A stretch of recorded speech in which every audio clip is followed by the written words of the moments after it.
At Tanner Williams, we already do a lot of project-based learning and a lot of STEM activities. And they ask why we did not have a robotics program. And so that is how it got started. Because we are a smaller school, I did not know how I was going to choose which students could participate.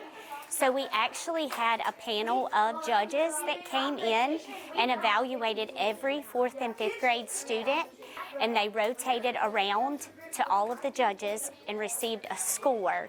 And then those scores were put into a spreadsheet, and that is what generated our list of students. I had such a hard time trying to narrow it down that we have ended up with a very large group. So I have 18 students on the team. Most of the time we can only compete with teams of 5 or 6. So these kids have been grouped in multiple groupings throughout the year, and they've still been successful. So they have not been competing with the same students every time. It's a little bit of a challenge because if we have something go wrong, of course, no one wants to admit that they made the mistake.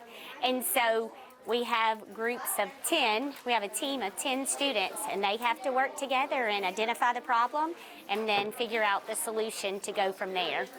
Well, if you don't communicate good and don't have teamwork, then you can't really get anything done. Say one person has a design and another person has a different one. If you don't pick one, then you're going to be left with nothing instead. So we have our gold team, me and Eli Ladner are the drivers, and sometimes we each have our own designs, and we'll let everybody else on the team, we'll let them pick and see what's best, and then we'll just go with that.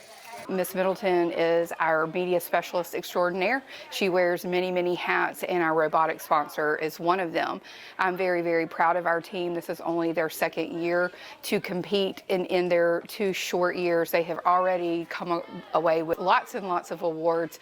They've made it to the state competition, and were invited to compete in Worlds as well.